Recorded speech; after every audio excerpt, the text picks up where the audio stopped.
저는 어릴 때부터 교회를 다녔습니다. 물론 어르신들이 일찍부터 교회를 나간 건 아닙니다. 그 시기가 부모님들하고 같은 시기에 교회를 다녔습니다. 그때가 기억하기로는 아마도 부활절이었던 것 같습니다. 가슴 한가득이 울긋불긋한 삶은 계란과 선물들을 가슴에 한가득 선물을 받았으니까요. 지금 생각하면 부활절이 틀림없으리라고 생각합니다. 그날을 계기로 친구의 좋은 꼬임이었겠죠. 하나님을 알게 되고 또 교회를 나가서 믿음을 알고 온 식구들이 하나님의 자녀로 귀하게 성장을 할 수가 있었습니다. 존경하고 사랑하는 부모님 밑에서 편히 좋은 교육을 받으면서 잘 성장하면서 교회에서는 8년 동안 초등부를 가르치는 선생님으로서 반사 생활을 하면서 교회 생활에 열심을 했습니다. 저희 누님이 한 분 계시고 동생이 하나 있습니다. 남동생이. 누님은 지금 캐나다에서 캐나다 토론토에서 목회를 하고 계시는 조화문 목사님의 사모님이십니다. 조화문 목사님 하시면 혹시 이름을 들어보셨을지 모르지만 예전에 대학가요제 금상을 받으셔가지고 이 가수 활동을 하신 적이 있었던 그런 분인데 공부를 다 마치시고 다시 신학 공부를 하셔서 지금은 목사님으로서 목회 활동을 하고 계십니다. 제 남동생은 지금 중학교 때 파라과이로 이민을 가서 지금까지 그곳에 생활을 하면서 살고 있습니다. 이렇게 삼형제가 모두 초등부 선생님으로서 열심을 하고 가르침을 가르치고 믿음을 가지며 성장을 했었는데 여름 성경학교만 되면 항상 저희들이 그 해 여름 성경학교 아이들에게 가르칠 음악과 율동, 교육을 명동 입구에 있는 영락교회에서 교육을 받습니다. 물론 선생님들 저희들이 다 가서 교육을 받는데 유독 우리 교회 선생님들께서 저에게 음악과 율동은 최수정 선생님이 하십시오라고 해서 제가 음악 율동 담당이었습니다. 왠지 아십니까? 제일 잘생겼기 때문에 이렇게 모든 게 하나님과 함께하고 평온하고 단란한 저희 집을 흔히들 지금 저를 보고 한국에서는 남성들의 공공의 적이라고 합니다. 아실지 모르시겠지만 세상에 하나님의 주신 축복 하이라 씨를 섬기기 때문에 그렇습니다. 저는 하이라 씨께 존대를 합니다. 그러셨습니까? 네, 예. 그렇게 얘기를 하는데 최수정 씨 어떻게 그렇게 집에서 그렇게 하십니까? 라고 하면 저는 당당히 저 존경하는 아버님의 역할이 컸다고 말씀을 드립니다.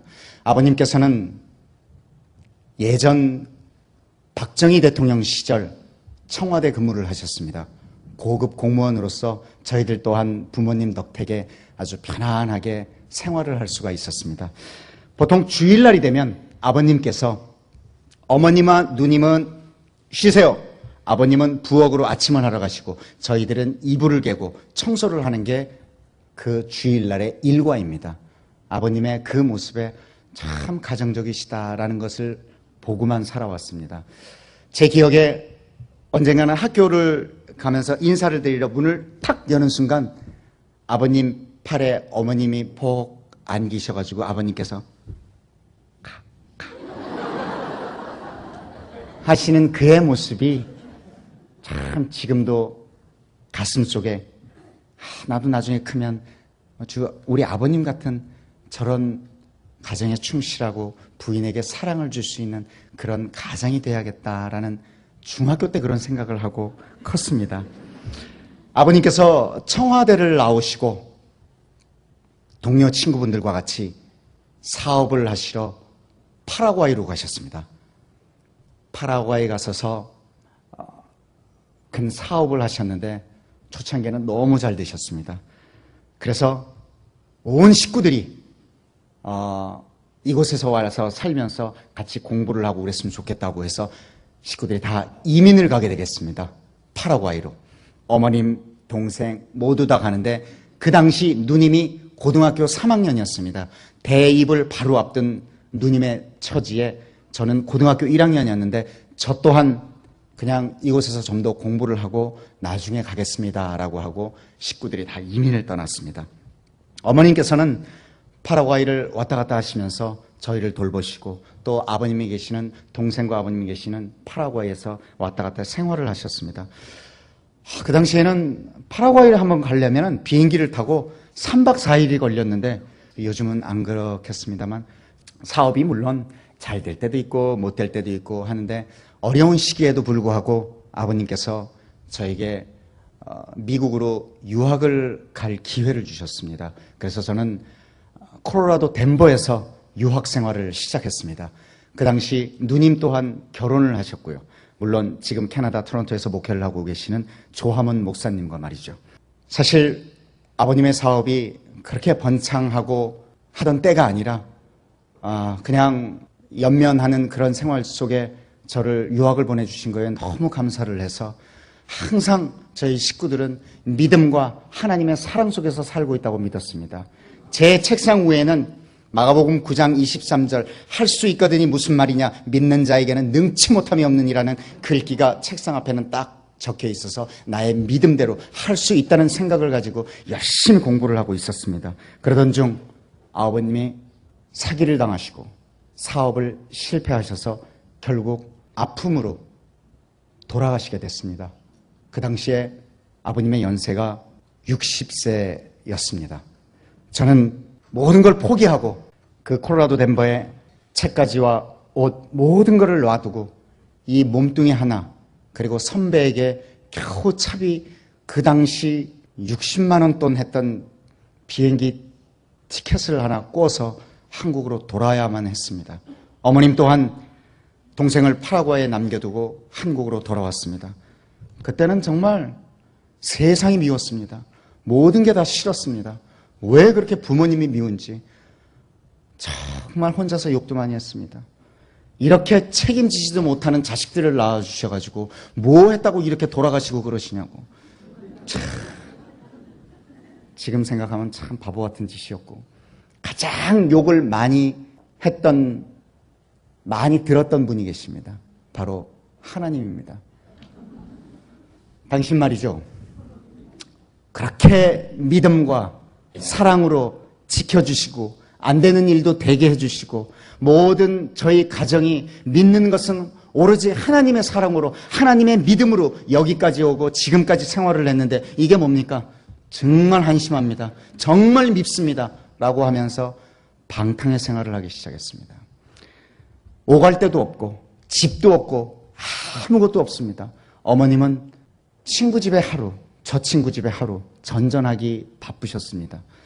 왜 아버님이 살아계시고 물질적으로 편할 때는 그렇게 친척들도 많고 찾아오는 사람들, 손님들도 많더니 아버님 돌아가시고 나니까 아무들도 찾는 사람도 없고 누구 안부 전하는 사람도 없더라고요. 그래서 어머님 이 집 저 집 돌아다니면서 마음의 병을 얻으셨고 그기야는 서서 걸어 다니지도 못할 그런 사정까지 놓였습니다. 참 미웠습니다. 참 힘들었습니다. 정말 괴로웠습니다. 세상에 그 당시가 80년도, 86년도 후반에 제가 한국으로 돌아왔는데 86년도에 여러분 밥 한 끼를 못 먹었다 그러면은 그거 지금 이해가 가십니까? 먹을 것이 없어서 굶주리고 있었다면 이해가 가십니까? 잘 곳이 없어서 허구한 날 길거리에서 잠을 자다가 하루는 반포 고속터미널 건너편에 벤치들이 이렇게 있는데 그곳에서 잠을 청하고 있는데 어떤 분이 저에게 신문지를 한 장 이렇게 던져주시면서 에이 이거 덮고 자 새벽에 따뜻할 거야 라고 가시더라고요. 이렇게 눈을 떠서 보니까 저보다 훨씬 더 남루하고 훨씬 더 마르고 훨씬 더 없어 보이는 사람이 무슨 마음의 여유를 갖고 내게 새벽에 자면 힘드니까 이거 덮고 자면 따뜻하다는 말을 건네면서 이럴까? 사람이 왜 그럴까? 자기가 덮고 자지 라고 하면서 무의식 중에 기도가 나왔습니다. 하나님, 저 사람이 어떤 사람입니까? 나보다 훨씬 더 못한 것 같은데 왜 어떤 마음에 저렇게 이렇게 저를 배려해 주면서 신문지를 던져줍니까? 혹시나 지금 제 이 모습이 지금은 누구를 뭘 못하지만 혹시 돈을 번다는 기회가 생긴다면 나보다 못한 사람들을 위해 도울 수 있는 기회를 주십시오. 라고 기도를 하면서 잠을 잤습니다. 그 다음 날부터 이게 아니다. 어쩌면 하나님이 너 이렇게 살면 안 된다는 그런 무언가를 보여주셨는지도 모른다 라고 생각을 해서 다시 하나님을 찾게 되고 하나님께 기도하며 열심히 일을 하기 시작했습니다. 왜냐하면 파라과이에 혼자 남아있는 동생에게 생활비와 학비를 보내고 이 집 저 집 오늘도 돌아다니시는 어머님과의 조그만 방 한 칸이라도 마련하기 위해서 정말 안 해본 일이 없습니다. 물론 생기기는 곱상하게 생겼습니다만 서울에 있는 용산구청을 제가 지었다고 얘기합니다. 제가 설계자냐고요? 제가 건축가냐고요? 아니요. 그거 지을 때 막노동 벽돌 날랐습니다. 정말 별일을 다 했습니다. 열거할 수 없습니다. 이거 열거하면 해집니다, 오늘. 그러던 와중에 고등학교 3학년 여학생 하나를 과외를 시켜줄 수 있느냐고 어떤 분의 부탁이 들어왔습니다. 그 당시는 과외를 할 수 없는 법으로 금지되어 있었습니다. 그래서 흔히들 저희들 사이에서는 몰래바이트라고 하죠. 그래서 밤에 아파트에 이렇게 숨어 있다가 9시, 10시가 넘으면 주위에 누가 있나 보고 그 아파트 들어가서 아이를 가르치는 기회가 생겼습니다. 그 아이를 공부를 가르치고 그 아버님과 이 얘기 저 얘기 하고 있다가 저의 사정 얘기를 들으시고 그 아버님이 누구시냐면 그 당시 KBS 방송국 예능국 국장님이셨습니다. 그분이 제게 배우 한번 해볼래? 라고 말씀을 하시더군요. 물론 잘생겼기 때문에 그래. 저의 사정을 보시고 배우 한번 해보겠냐고 해서 제 대답이 돈 줍니까? 라고 했습니다. 그거 하면 돈 줍니까? 돈뿐입니까? 다 줍니다. 하겠습니다. 무엇이든지 하겠습니다. 라고 했는데 첫 드라마가 사랑이 꽃피는 나무였습니다. 저는 그 드라마를 시작하자마자 배우가 뭔지도 모르던 사람이 시작하자마자 2달 만에 눈을 떠보니 청소년들이 제가 지나가면 으악 하고 소리를 지르고 난리가 났습니다. 저 친구들이 왜 저러나 생각했더니 그게 아니었습니다. 정말 눈을 떠보니 우리나라의 대표가는 청춘 스타가 되어 있었습니다. 물론 하나님이 주셨겠죠. 사랑이 꽃피는 나무를 하면서 젊음 엔진 MC도 보고 밤을 잊은 그대에게 DJ도 보고 영화도 찍으면서 혼자 정신없이 일만 했습니다. 왜냐하면 돈을 벌기 위해서 말이죠. 어머니와 단 방 한 칸이라도 마련하기 위해서 말이죠. 외국에서 고생하고 있는 동생의 생활비와 유학비를 보내기 위해서 말이죠. 예전에는 지금하고 또 다릅니다. 20년 전에는 돈을 저도 물론 요즘은 자유 계약을 합니다만 예전에는 방송 출연하면 요만한 바우처를 줬습니다. 그 바우처를 가지고 방송국에서 돈으로 교환하고 그랬었는데 그 바우처에 매겨진 돈이 그 당시 10몇만 원, 오랫동안 촬영을 하고 하면 50몇만 원, 100몇만 원 받을 때도 있습니다. 받으면은 빚 갚고 동생한테 돈 보내기 바빴습니다. 참 그러던 와중에 돈을 조금 모아서 방 한 칸을 마련하게 된 기회가 생겼습니다. 서울 과천에 있는, 경기도 과천에 있는 주택가 지하의 단칸방이었습니다. 지하에 탁 들어갔는데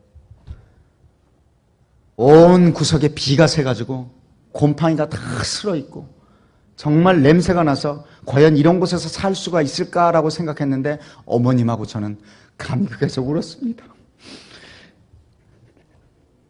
기도를 했습니다. 너무 감사해서. 저희들한테 이렇게 주시는구나. 너무너무 기도하면서 울었습니다. 그러면서 하나님이 주신 축복은 이루 말할 수가 없었습니다. 그 순간부터. 한 번은 청춘 스타이다 보니까 모든 기자들이 포커스가 저한테 맞춰집니다. 최수종 씨 집에 가서 촬영을 한번 해야 된답니다. 더군다나 팬들을 동반하고 팬들이 청춘 스타 최수종 집을 방문하는 겁니다. 참 어떻게 합니까? 저희 집은 바로 여긴데. 힘들었습니다. 너무 부끄러웠습니다. 근데 어머님께서 안 된다. 그렇게 살면 안 된다. 보여줘라. 안 되는데. 불렀습니다. 괜찮다면 하십시오.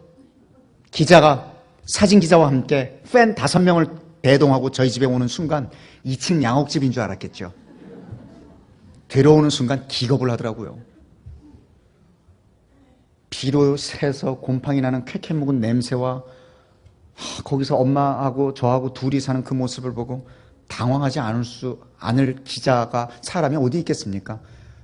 한국을 이끌어가는 청춘 스타, 최고의 청춘 스타라는 최수종이라는 사람이 사정 얘기를 일일이 다 하고 그랬더니 기자분하고 사진 기자분하고 나가더니 잠시 후에 들어오더니 혹시 팬들한테 받은 선물이나 팬레터가 있냐고. 있다고. 박스 안에 뭐 엄청났습니다. 그것들을 팬 5명과 같이 벽마다 붙이고 장식하고 인형의 집이 됐습니다. 그리고 사진을 찍었는데 이것이 최수종 집이 아니라 최수종 집은 있는데 거실, 안방 뭐 엄청 많은데 요 방은 최수종이 그냥 대본 연습하고 팬들과 대화하는 장소다 라고 기자가 그런 식으로 기사를 냈는데 너무너무 방이 이쁘게 나왔습니다. 정말 아름답게 나왔습니다. 참 고맙더군요. 그런 생활의 연속에 동생한테 긴급한 연락이 왔습니다. 몇 날 며칠까지 갑자기 400만 원이 필요합니다. 이 돈을 이때까지 안 갚으면 안 됩니다. 생활비인데 기가 막혔습니다. 저희들은 당시 바우처를 받는데 이거 모아가지고 400만 원에 돈을 붙이려고 그러면 참 기가 막힌데 어쩔 수가 없이 어머님과 기도를 하면서 네, 믿습니다 라는 생활을 하던 중에 어떤 영화 감독님이 이름을 밝혀도 되겠죠. 남기남 감독님이라고 그분이 저희 그 집을 지하 그 단칸방 집을 요만한 보자기를 하나 들고 찾아오셨습니다. 탁 내려놓으시면서 현찰 600만 원입니다. 영화 한번 찍읍시다.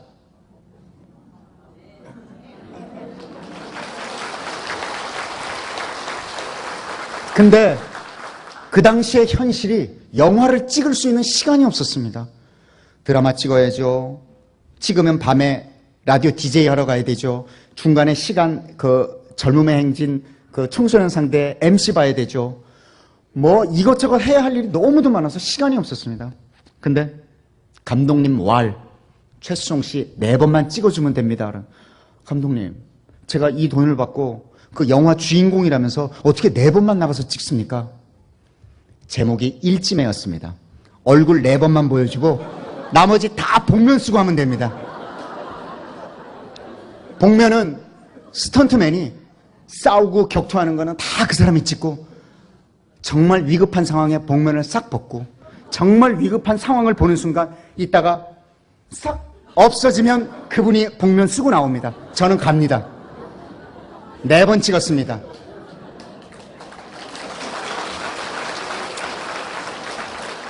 참 이런 일들이 있습니까? 참 저는 그 당시 어머님과 그 교회 주위의 모든 분들의 기도의 덕이라고 생각을 합니다. 그런데 하나님께서는 그렇게 기도하고 믿고 의지하는 그분께 다 밀어주시는 것만은 아닌 것 같더라고요. 시험을 할 때가 있는 것 같은 그런 느낌을 받았습니다. 한 번은 맥콜이라는 광고를 찍게 됐습니다. 그 당시 맥콜이라는 광고가 당대 최고의 스타들만 뽑아서 찍었습니다. 제 1대 모델이 조용필 씨였습니다. 제가 제 2대 모델이었습니다. 메코 멋지게 찍었습니다. 저는 그게 통일교재단의 음료인지 몰랐습니다. 찍었습니다. 멋지게 찍었는데 받은 개런티가 당장 아파트 한 채를 살 수 있는 수억 대의 돈이었습니다. 상상을 할 수가 없었습니다. 그런데 어머님께서 신문지 한 장을 들고 오셨습니다. 요만한 목회지였습니다.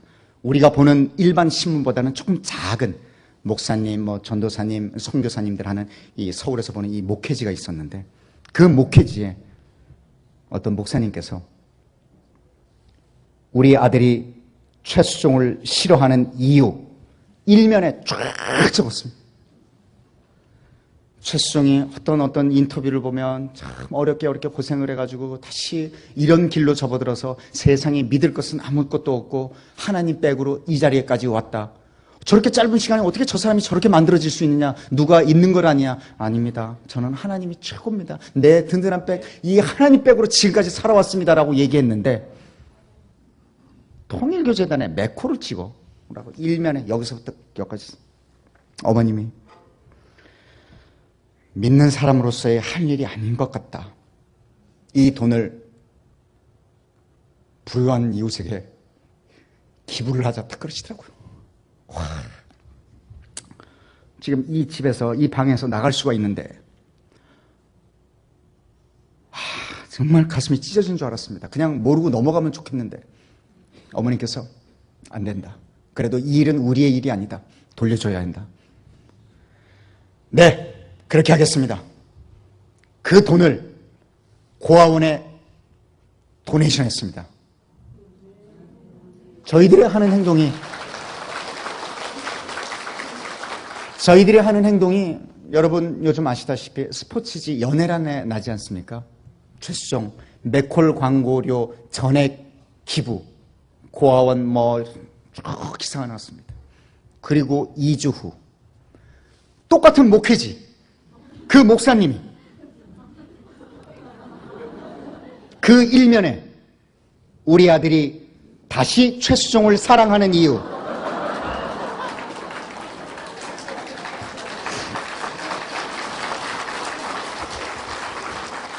일면을 꽉 채우셨습니다. 그러면 그렇지. 그럴 줄 알았다. 역시 최수종 씨는 저 통일교재단에 있는 돈들을 다 모아서 이래서 우리 믿는 사람들에게 다 나눠주는구나. 바로 저런 사람이다. 라고 글을 주리장창 쓰셨습니다. 요즘은 제가 세계로 방글라데시나 네팔이나 캄보디아로 평양으로 그리고 국내 학대받는 어린이들을 위해 그리고 무이탁 노인들을 위해 독거 노인들을 위해 열심히 봉사하는데 요즘 기사를 안 쓰시는데 이렇게 봉사와 나눔의 생활을 열심히 하면서 하이라 씨를 만났습니다. 하이라 씨와 결혼을 하게 되고 정말 예쁩니다. 그 예쁜 것이 얼굴이 예쁜 것이 아니라 마음이 예쁩니다. 천사입니다. 제가 하이라 씨한테 잘하는 이유들이 이제 나옵니다. 하이라 씨가 지금까지 5번 유산을 했습니다. 2아이를 낳았습니다. 그 유산을 할 때마다 그 아이를 저 배에서 이 자연 유산되는 걸 뭐라 그러던데 뭐라 그럽니다. 예. 그러는데 그 아이를 떼낼 때마다 정말 고통스러웠습니다. 하나님께서 인간들에게 달란트를 주실 때 여자들에게는 애 낳는 고통을 주시고 남자들한테는 평생 일하는 고통을 주셨습니다. 남자들이 일하는 게 얼마나 힘이 듭니까? 평생을 자기 자식들을 자기 부양가족을 먹이게 살리기 위해서 아침부터 늦게까지 일을 하고 그 고통을 주셨는데 여자들에게는 애 낳는 고통 얼마나 힘들면 이거에 비유를 해서 애 낳는 고통에 비유를 했겠습니까? 그런데 요즘 여성분들이 애만 낳습니까? 사회적 활동을 너무도 하시지 않습니까? 교회에 나와서 이렇게 봉사하시죠. 성가대 봉사하시죠. 이렇게 연주하시죠. 사회에 나가서 어떤 공인으로서 일들을 하시죠. 며느리로서, 딸로서, 그리고 부인으로서, 엄마로서 1인 가역 하시지 않습니까? 그래서 남자들이 잘해야 됩니다.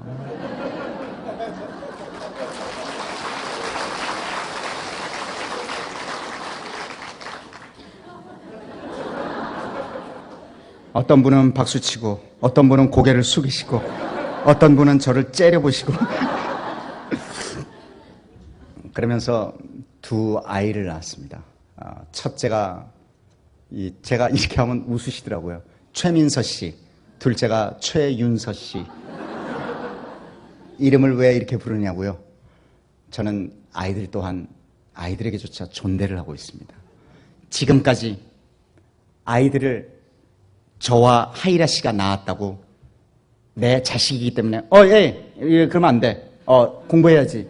TV 안 돼. 라고 해본 적이 한 번도 없습니다. 그래요? 예. 역시 멋집니다. 자랑스러워요. 라고 얘기를 합니다. 하나의 인격체로서 존중을 하고 존경을 합니다. 매일 통화를 합니다. 미국에 와서도 통화를 하는데 정말 미안합니다. 하지만 하나님의 일을 하고 돌아가서 아버님, 저와 같이 좋은 시간 보냅시다. 정말 미안합니다. 라고 말을 하니까 최민서 씨께서 아닙니다. 걱정 마십시오. 아빠가 없는 동안 책임지면서 아빠의 저를 믿는 것처럼 잘하고 있겠습니다. 너무 자랑스럽습니다. 고맙습니다. 그렇게 생활을 하고 있습니다. 그런데 그 첫째 최민서 씨가 태어날 때 같은 병실에 들어갔는데 저희 아이는 건강한 모습으로 태어났고 한 아이는 중환자실로 들어가는 것을 눈으로 목격을 했습니다. 그 순간 결혼을 하면 누구나 다 쉽게 아기를 낳고 그냥 자연스럽게 하나님이 주신 이런 것이구나라는 것이 아니라는 걸 알았습니다. 세상에는 불임 환자도 너무너무 많고 애를 갖기 위해서 노력하는 사람도 많고 이 자식을 낳는다는 것이 그렇게 쉽게 되는 것만은 아니라는 걸 알았습니다. 하이라 씨, 우리 이러면 안 되겠습니다. 우리 감사의 이 보답을 비록 많은 유산은 했지만 우리의 이 감사를 어린이에게 돌립시다 라고 하면서 그때부터 심장병 어린이와 정말 불우한 어린이들에게 봉사하고 나눔의 길로 접어들었습니다. 그때 굿네이버스를 만나게 됐습니다. 굿네이버스의 만남과 인연으로 해서 국내 활동뿐만이 아니라 이제는 제3세계 절대적 빈곤자 어린이들에게 눈을 돌리게 됐습니다. 그곳의 아이들은 정말 내가 밥을 퍼서 넣어주지 않으면 그 자리에서 죽을지도 모르는 그런 아이들입니다. 하나, 둘, 셋. 이런 3초의 시간이 흐를 때마다 한 아이씩 배고픔, 기아와 질병으로 죽어가고 있습니다.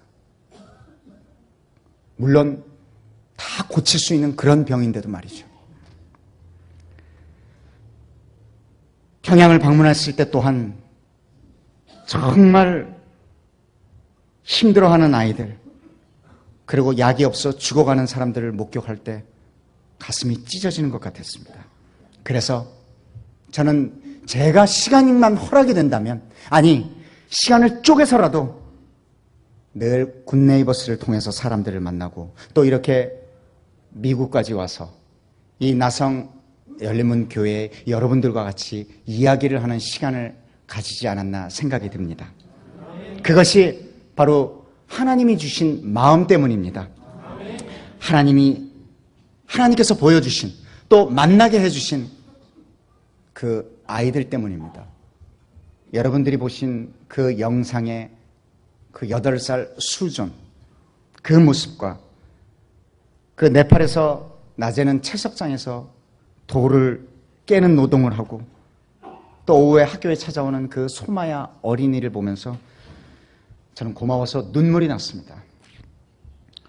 무언가 해줄 수 있는 것도 또 아무것도 도와줄 수도 없는데 그 아이들 스스로 살아보려고 안간힘 쓰는 그 모습들이 참 그렇게라도 살려고 버텨주는 것이 오히려 고마웠습니다.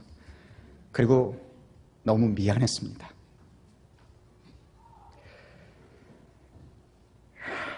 이 아이들이 계속 학교를 다닐 수 있다면, 또 계속 밥을 먹을 수만 있다면 저는 무엇이든지 해야겠다는 마음을 먹었습니다.